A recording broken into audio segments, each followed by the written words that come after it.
We're live. I'm facing y'all. All right. Awesome. Hey, everybody. We're back. It's 9 o'clock as promised. So we're fixing to start up on basically phase 2 of the investigation. We did our walkthrough initially. This time around, we're going to go out with Leah. Ed has got the camera. Now, as we're going through with Leah, we'll be pretty much in the dark the entire time. Ed has an infrared camera that he'll be using so that you guys can actually see what we're doing. I'm going to be taking notes as Leah walks along, and I'm also going to have an audio recorder with me.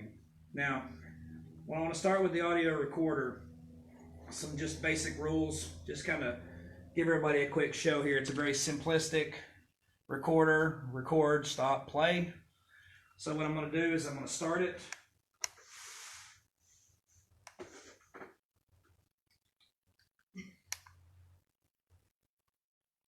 Alright, I don't know if you can see the little red light, it is recording. So whenever you start an audio recorder, you want to start out just tagging it with your information. So it is 9:01 on October 26th. So you always want to give that information. And then you want to tag the voices of the people that are with you so that if you're going back listening to the audio later, you don't mistake what, like Ed says something and I mistake it for something paranormal. So you want each person to tag in their own voice who's there. So in this room right now is Mike, Ed, Leah. All right. And then so from that point, we're going to carry the recorder with us as we go along. We may find an area that we want to lay it down at and let it record, but I'm going to carry it with me for the time being. Another thing you want to do whenever you're carrying an audio recorder or you're in a room with one recording, if something happens, like you're going to sneeze, you're going to cough, something like that, or if you're trying to be silent and you accidentally bump something, you want to make sure that you tag that. Like if I, Michael coughed, just something like that. So, because you may not be the one going over your own audio, someone else may be listening to it. So anything that could be mistaken as a false positive, you want to ensure that you tag that. Leah, are you ready to go? I'm ready. All right. Where are we going to start? We are following you. Oh. Okay.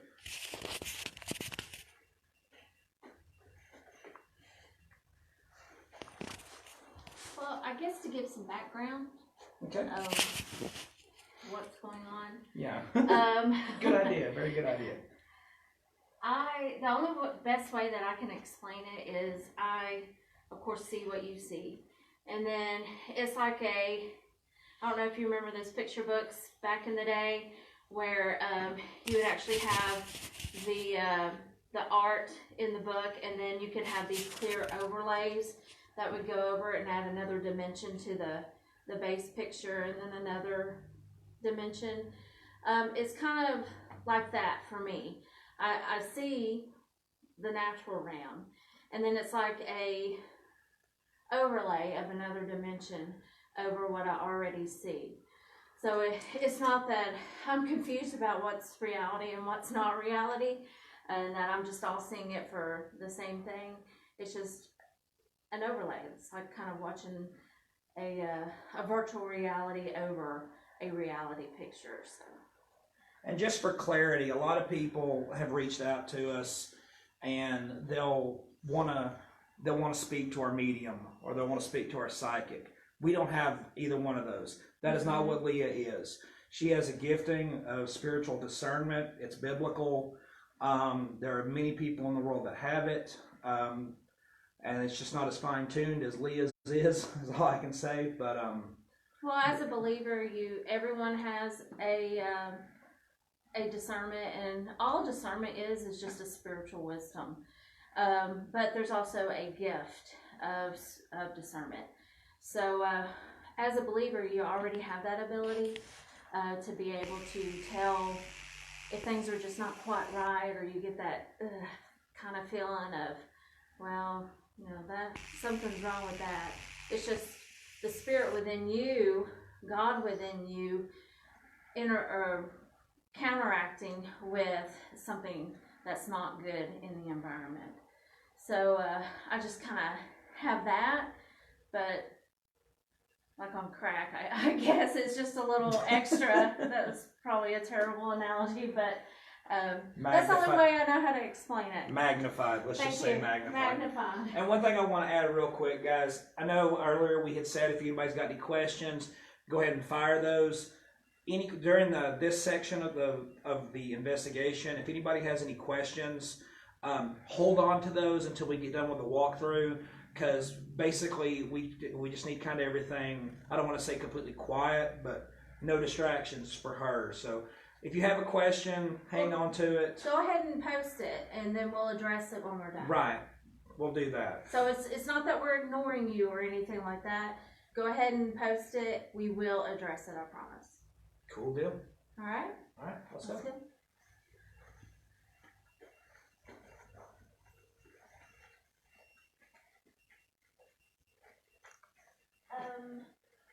Actually, if you don't mind, I would like to do that writing experiment and lay it in here. Okay. Do you want to explain what that is? All right, so I guess I'll use this notepad. Actually, I won't even need to really take notes because I have this audio recorder, so I'm killing two birds. So what I'm going to do here, guys, I'll lay this recorder down on the seal. First of all, what I'm picking up in here, let me go ahead and address that. Yeah, and tell please them do. why. I have to remember that I need to explain things. I just feel a lot of movement, a lot of activity as far as movement. There's a figure that is just pacing from wall to wall, back and forth. That's just all it's doing. It's not interacting with us or even really noticing us, but there's just a pace to it. Boom, boom. Like it's bouncing off the wall. It's initially presenting itself to me as male in nature, maybe upper teens, lower 20s. Male, if I didn't already say that. A lot of hopelessness, disappointment. That's just kind of the emotion that I feel. How he looks to me is like dark brown hair, cut kind of short, t-shirt, and kind of baggy-ish jeans, but not like down below your rear end blue jeans, like they're up where they're supposed to go. So yeah. So with that movement, I would like Mike to do what he's going to do, and I'll let him explain. All right, so this is going to be experiment number 1 for the night. So in a situation such as this, we may end up, first of all, we don't know what kind of entity per se that we're dealing with here. Are we dealing with something that is trying to portray itself, an intelligent haunting that's trying to portray itself as this gentleman, we'll say? Or are we dealing with something residual? Now, something residual, you've probably heard this on television. A residual haunting is basically like watching a videotape of something playing over and over and over again. It usually happens in places where something tragic has happened. Battlefields are a prime example of that. Murder scenes are another prime example of that.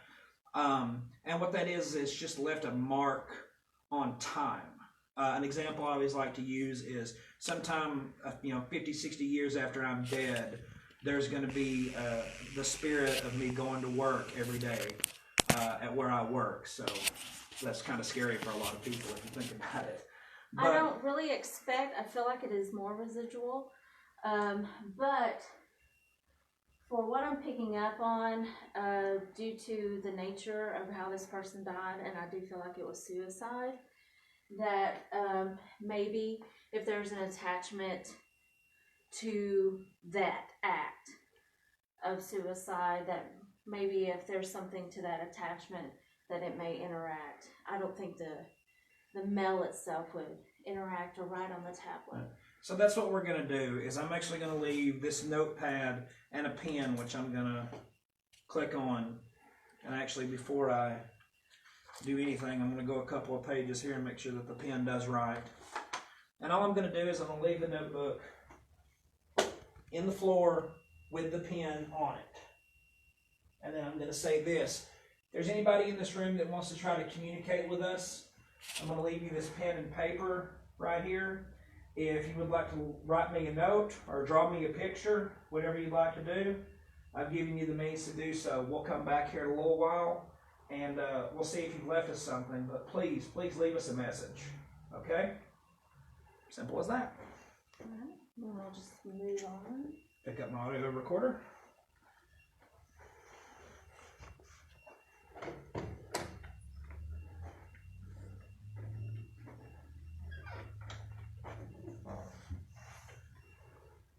I got it. You got it right there? Got it. All right.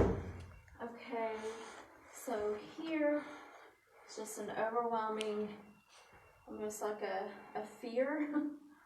So whatever's in here, I'm gonna just really take my time and ease into it, because if you just kind of throw yourself into something and wide open, it can attack you. But I just don't have a good feeling about whatever's in here. So actually, Mike, if you'll open the door for me, I'll ease into it instead of just jumping right into the room. Do you need me to turn the flashlight on or just leave it dark? No, just leave it dark. All right. I'm entering the room first. I hit And the that wall. was Mike. Okay. So, I'm having some difficulty wanting to walk in here because it's male in nature and it's pretty tall, maybe a little bit taller than me. And it's kind of right here in my face, like right here. And it's super aggressive, so I don't know what the deal is with that. But yeah. You can't come in the room at all? I can, but it's just like right here. Okay. So it's like super, you know how somebody is trying to intimidate you and they're like, Bucking up, yeah, blowing up in kind your of face. just, Right. we're having that standoff. So Okay. we will maybe come back and do like an EVP in here. Okay. Yes, Would absolutely. be a good idea. I agree. I'm gonna try to let the door. There's that door again. So a door behind is just shut on its own. Did everyone hear that bang? Yep. And I'm not going to be the one to go over there. I'm starting to get a headache. Which door was it? Do we know? The one with the window right there. This door right here. Yes, sir. All right. I'm gonna check the door. I'm pulling on it. The door is solid. It is shut. You see, I'm having to turn it to open it. It's very interesting. But I'm gonna let And it can't be any back wind because this Now- was open for a while. Now, if anybody noticed that, now this door did not shut. When I let this door go, it backdrafted and caused that door to shut. But still don't have an explanation on why this door made the noise it did. Now I can't get that door to shut, so I'm gonna have to slam it. Okay. So that's something to keep on our back belt. I mean, even this door, when I push on it, it doesn't give. All right. That's the second door we've heard tonight already. Mm-hmm. And if anybody sees anything or whatever that we miss, let Ed know. He's holding the thing. Camera. Yeah, Rebecca actually says we should knock on the door before we enter it. That would be the polite thing to do. Right. Well, it is the bathroom. Okay, let's. Can we kill this light? Yes, ma'am. I get it.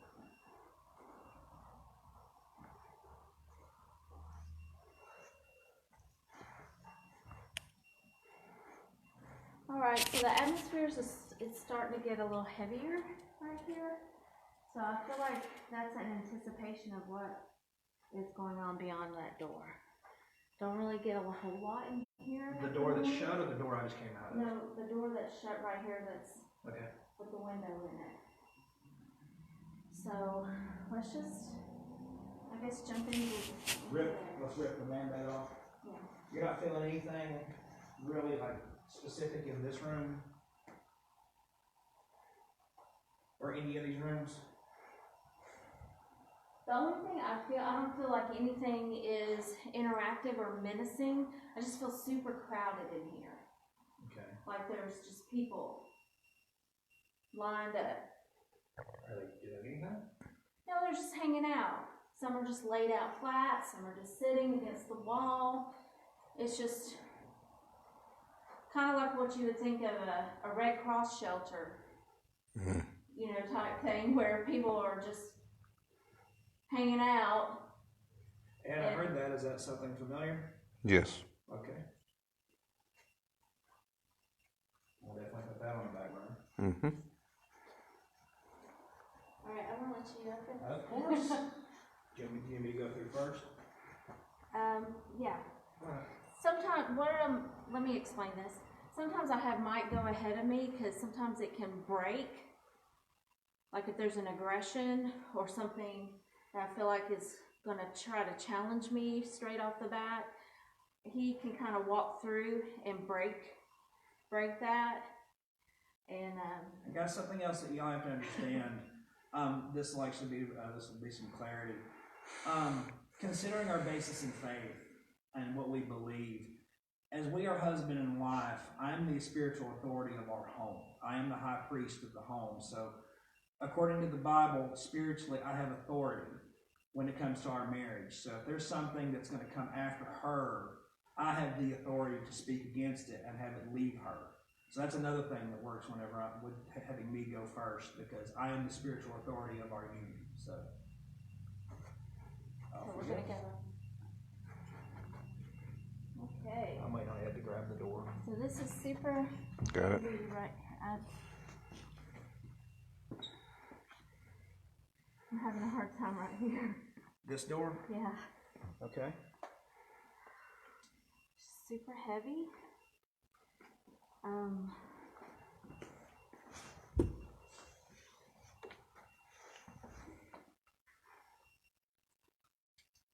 Open this door? Yeah, I guess.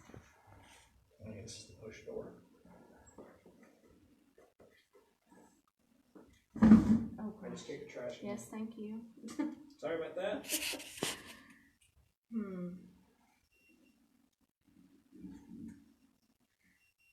Yeah, I can't really cross this threshold or I'm gonna get super sick.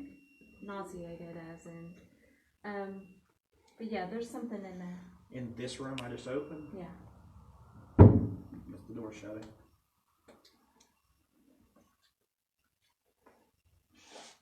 So I don't know, maybe do a EVP there too or something? Yeah, absolutely. Okay. Absolutely. I just don't get any good feelings or vibes or whatever you want to call it off these rooms in this hall. Now we'll call out. This is the hallway we were in earlier when we heard the door. Oh. But a different door. Okay. It was that one. Right. Which this one swings free. So this one is a little bit easier to debunk if that's the case because it's a free swinging door. Mm-hmm. So we need to, if anything happens again while we're here, we need to test that. Okay, so that's strange. There's right behind Ed here in the corner, there was like something this tall, solid black, and it's like it was popping out behind him. Behind Okay. him or from behind Well, the I mean, wall? it was further back. It went right up on him. Right. But it just kind of, it was so short, popping out. Okay. Okay.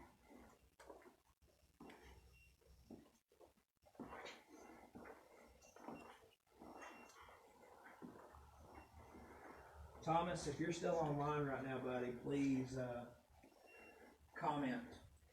I'm not going to say on what because Leah's here and she doesn't know what we're talking about, but if anything happens, please comment.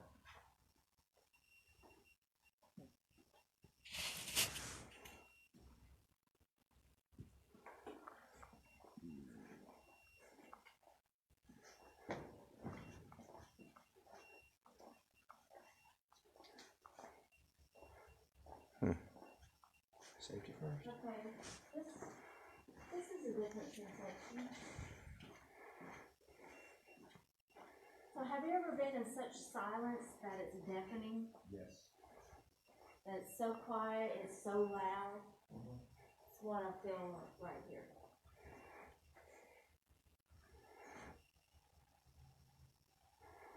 I don't know what significance that is.